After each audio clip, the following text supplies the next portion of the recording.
ஏதாவது பண்ண என் தங்கச்சி வீடு கட்ட அங்கங்க வட்டி கடை வாங்கி வட்டி 10 நிமிஷம் வட்டி கட்டி விடுவாங்க ஐயா.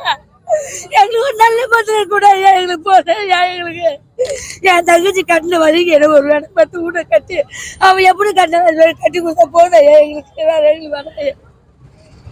ஆசைப்பட்டு உண்மையில சொல்றேன் ஐயா. என் கூட போலீஸ் சீட்டெல்லாம் எங்கிட்ட இருக்குது ஐயா. எவ்வளோ பணம் 20 பவுன் ஆகி கொடுத்தாயா. என் ஒன்றா தங்கச்சி 10 பவுன் ஆகி கொடுத்தாயா. ஒன்னாவதுக்கு 5 பவுன் ஆகி கொடுத்தாயா. வட்டிக்கு 10 நிமிஷம் வட்டி வாங்கி விடுங்க ஐயா. எல்லா வேலையும் முடிஞ்சிச்சு ஐயா. நீ தரப்பட்ட மக்கள் ஐயா. நாங்க எங்களுக்கு ஒரு நல்ல பதிலா சொல்லுங்க ஐயா. நீ உங்களாலதான் முடியும் இல்லையா. அவர் என்ன சொன்னாரு, நான் ஒரு மாதிரி பார்த்துட்டு நாங்க என்ன முடிவு எடுக்கணும்னு சொல்றாரு ஐயா.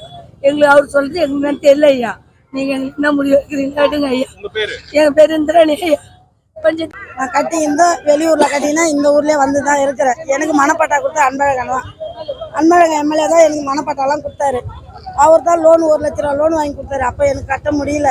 நான் கொஞ்சம் கொஞ்சமாக வீட்டு வேலை செஞ்சு என் புள்ள வீட்டு வேலை செஞ்சு நாங்கள் அதை வச்சு தான் நாங்கள் அந்த வீட்டை கொஞ்சம் கொஞ்சமாக கட்டின்னு வந்தோம். இப்போ 60 ரூபாய்க்கு மேலே செலவாச்சு. பத்திரிக்கை அடிக்க போயிட்டு வரத்துல இந்த கோராம நடந்து போச்சு. நான் 20 பொண்ணாயிரம் கொடுத்தேன்.